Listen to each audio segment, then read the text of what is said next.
Subscribe YouTube channel official iNews dan nyalakan loncengnya.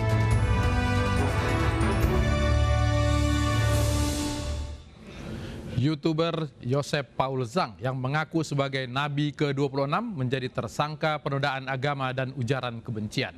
Selain itu, polisi juga telah menerbitkan DPO atas nama Cindy Paul Suryo Mulyono yang merupakan nama asli Paul Zhang sebagai dasar Interpol menerbitkan Red Notice.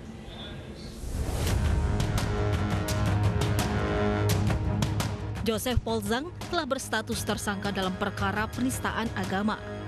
Joseph diketahui mengunggah sebuah video yang menyatakan dirinya Nabi ke-26. Bareskrim Polri juga telah menerbitkan daftar pencarian orang untuk Joseph Paul Zhang. Polisi berkoordinasi dengan Kementerian Luar Negeri, Imigrasi, dan Interpol untuk melacak keberadaan Joseph Paul Zhang yang diduga berada di luar negeri. Hingga saat ini status Joseph masih sebagai warga negara Indonesia. Yang bersangkutan ditetapkan sebagai tersangka.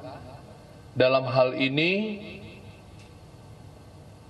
penyidik Direktorat Tindak Pidana Siber Bareskrim Polri menetapkan 2 pasal sekaligus terhadap tersangka, yaitu pasal 156A KUHP tentang penodaan agama dan pasal 28 ayat 2 Undang-Undang ITE dengan ancaman 5 tahun penjara. Menanggapi sikap polisi, Zhang kembali mengeluarkan tantangan yang diunggah lewat akun media sosialnya. Tapi didoakan aja supaya pemerintah punya hikmat ya, untuk pemerintah diberi hikmat untuk menyelesaikannya. Sebelumnya dunia maya dihebohkan dengan pernyataan Joseph Paul Zhang yang mengaku sebagai Nabi ke-26 dan menyinggung ibadah puasa umat Muslim. Pernyataan ini disampaikan melalui forum diskusi video berjudul Puasa Lalim Islam. Kamus Sejarah Indonesia menuai protes keras dari banyak tokoh, terutama tokoh Nahdlatul Ulama. Dalam kamus tersebut, nama tokoh NU Kiai Haji Hashim Asy'ari menghilang, sementara nama-nama tokoh komunis justru tertulis.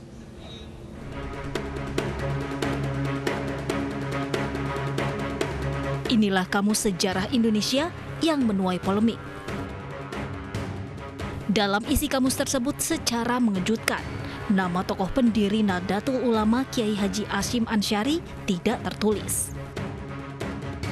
Alhasil sejumlah tokoh meradang, menyerang, bahkan melayangkan protes keras. Yang paling kencang ialah dari Partai Kebangkitan Bangsa dan beberapa tokoh NU. Ketua Komisi 10 pun meminta Kemendikbud untuk menarik dan merevisi kamus sejarah tersebut.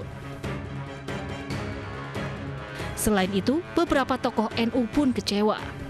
Nama beberapa tokoh komunis justru tertulis, di antaranya DN Aidit, Semaun, hingga profil Henk Sniflet, pendiri Partai Komunis pertama di Asia. Beberapa pihak menilai tindakan Kemendikbud dikhawatirkan akan mengaburkan sejarah dan berbahaya bagi generasi muda Indonesia. Sementara itu, Kementerian Kebudayaan angkat bicara terkait polemik tersebut.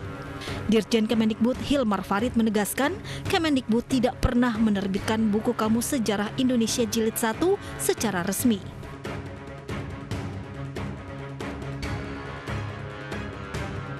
Hilmar juga menambahkan, naskah buku tersebut disusun tahun 2017, sebelum periode kepemimpinan Nadiem Makarim. Lantas, bagaimana sebenarnya persoalan ini bisa terjadi?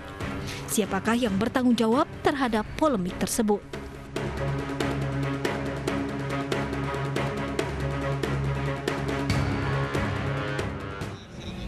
Siapa yang bertanggung jawab? Kita akan berbincang dengan Ketua Komisi 10 DPR, Saiful Huda, yang sudah bergabung bersama kita melalui jalur daring. Pak Saiful, Assalamualaikum, selamat malam. Waalaikumsalam Mas, apa kabar? Kabar baik. Mana, udah berbuka ya? Iya, Oke. sorry ini, agak darurat ini. Baik, kami yang mengganggu. Oke, apa yang diprotes dari buku Kamus Sejarah tersebut? Ya, satu, di dalam buku Kamus Sejarah itu sangat terlihat sekali kesembronoan dalam penyusunannya. Salah satunya adalah tidak adanya penjelasan terkait dengan seluruh perjuangan yang sudah dilakukan oleh Hadratus Syekh Kiai Haji Hasyim Asy'ari. Termasuk Mas yang perlu dicatat, tidak hanya Kiai Haji Hasyim Asy'ari yang tidak dijelaskan dalam Kamus Sejarah itu, tapi juga Pak Soekarno dan sekaligus Bung Hatta. Tidak dijelaskan sama sekali. Padahal sesungguhnya beliau-beliau adalah para pejuang yang mengabdikan seluruh kehidupannya untuk kemerdekaan Indonesia. Itu yang pertama. Yang kedua, saat yang sama ada tokoh-tokoh yang ada di dalam Kamus Sejarah Indonesia itu yang kami menganggap belum berkontribusi apapun, bahkan cara pandang politik dan ideologinya berseberangan dengan negara, ideologi negara dan bangsa ini. Tapi malah ada di sana penjelasannya dan ada nama itu gitu.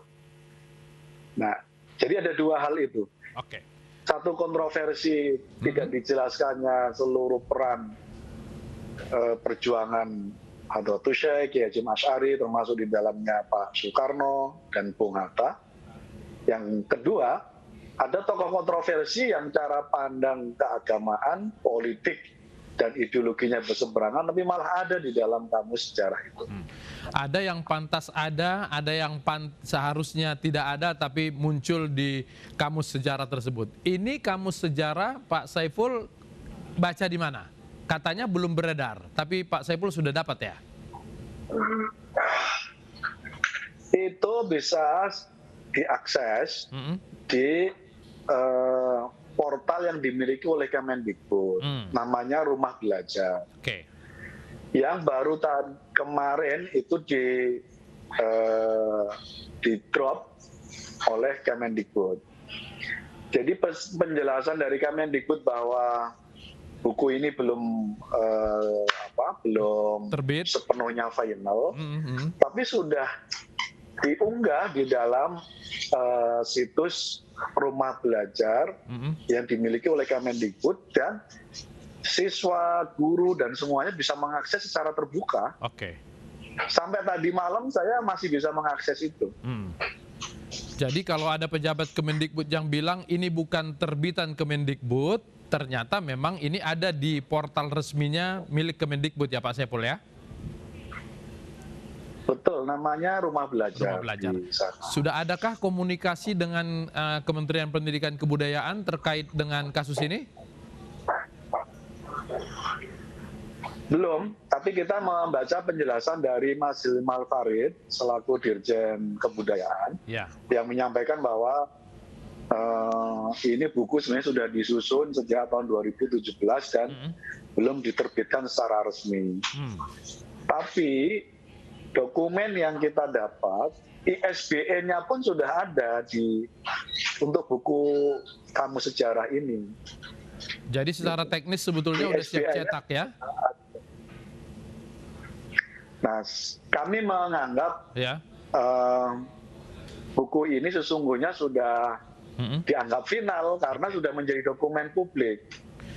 Dan baru tadi pagi kayaknya sudah di take down oleh Kemendikbud. Baik. Jadi sekarang sudah tidak bisa diakses lagi. Baik. Namanya buku sejarah, sebetulnya perjalanan sejarah bangsa yang kelam juga sah-sah saja masuk di buku itu sebetulnya kan? Tentu, tapi sekaliber Hadratus Syekh Hasyim Asy'ari, Pak Soekarno, Bung Hatta, yang tidak mendapatkan penjelasan entry khusus terkait dengan yang ada di dalam Kamus Sejarah ini, itu jadi janggal. Itu artinya anak-anak peserta didik kita, karena ini akan menjadi buku rujukan yang akan diajarkan oleh guru-guru kita. Oke, andai saja nama-nama Hadratus Syekh, Bung Karno, Bung Hatta itu muncul, apakah kemudian tetap menjadi masalah bagi PKB dan NU jika nama-nama tokoh komunis tersebut ada di sana? Prinsipnya harus dilakukan evaluasi total. Karena itu kami merekomendasikan kepada Mas Menteri, Ya. Mas Mendikbud, Mas Menteri Nadiem, untuk melakukan evaluasi terhadap tim penyusun dari Kamus Sejarah Indonesia ini. Supaya penyusun jangan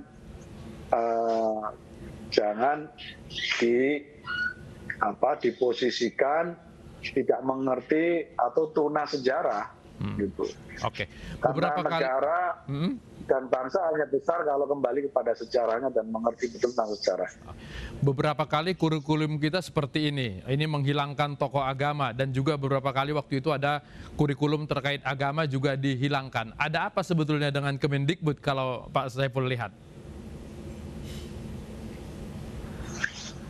Saya tidak tahu persis suasana kebatinan yang ada di Kemendikbud, tapi kita sebagai publik merasakan betul tentang perenang kebijakannya. Jadi seling tambal sulam dan selalu menuai kontroversi di ruang publik.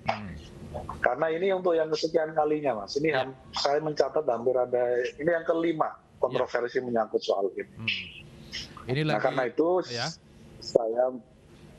kita meminta kepada Mas Mendikbud untuk melakukan evaluasi, terutama terkait dengan kasus Kamus Sejarah Indonesia ini, betul-betul perlu dievaluasi timnya. Oke. Ini lagi rame rencana reshuffle kabinet, ada masukan dari PKB terkait Kementerian Pendidikan Kebudayaan ini? Saya nggak masuk ranah itu, karena itu ranahnya Presiden. Prinsipnya kami ingin Mas Menteri memperbaiki kinerjanya, karena amanat sudah diberikan kepada beliau. Nah, karena itu kita ingin, rekomendasi kami, kita minta supaya tim yang selama ini menyusun kebijakan, termasuk juga mungkin penyusun buku Kamus Sejarah Indonesia ini, untuk dilakukan evaluasi supaya sesuai dengan apa yang menjadi sejarah bangsa yang sesungguhnya. Oke, Mas Saiful, terima kasih. Mudah-mudahan ini menjadi masukan untuk penyempurnaan kamus sejarah tersebut. Selamat malam, Assalamualaikum. Kasus pelecehan seksual yang dilakukan pria yang diduga anak seorang wakil rakyat di Bekasi menguak fakta baru. Jangan kemana-mana, kami akan hadirkan untuk Anda.